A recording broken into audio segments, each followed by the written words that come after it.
समोरून ओव्हरटेक करणाऱ्या गाडीला वाचवण्याच्या प्रयत्नात एसटी बसची रिक्षाला धडक बसून रिक्षातील 4 जण जखमी झाले आहेत। एसटी बसमधील 40 प्रवासी सुदैवाने बचावले आहेत। हा अपघात पुणे नाशिक महामार्गावर मंचर गावच्या हद्दीत मोर्डे कॅडबरी कंपनी समोर सकाळी 6:45 वाजेच्या सुमारास घडला।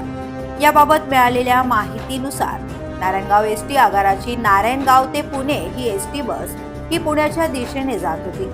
त्यावेळी समोरच्या बाजूने एक गाडी ओव्हरटेक करून वेगाने पुढे आली। या गाडीला वाचवण्यासाठी एसटी बस चालक पोपट गोरख झंझड याने एसटी बस उजव्या बाजूला घेतल्याने समोरून येणारी रिक्षा आणि एसटीची धडक बसली।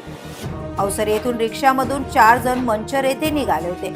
या अपघातात रिक्षातील दीक्षा एल्बर, रंजना शिंदे, दीपक विरनक, विकास एल्बर हे जखमी झाले आहेत। एसटी बसमध्ये 40 प्रवासी होते, ते सुदैवाने बचावले आहेत। एसटीच्या डाव्या बाजूच्या भागाचे नुकसान झाले आहे।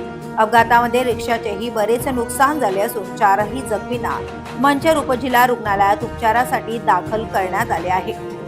विकास एल्बर यांच्या डोक्याला गंभीर दुखापत झाली। मंचर आगार व्यवस्थापक वसंत अरगडे, वाहतूक नियंत्रण सलील सय्यद, सहाय्यक वाहतूक निरीक्षक जनार्दन शिंगाळे यांनी प्रवाशांना मदत केली।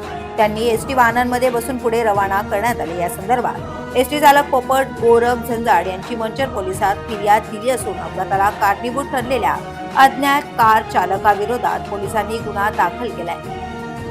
The police news bureau, Pune महामार्ग।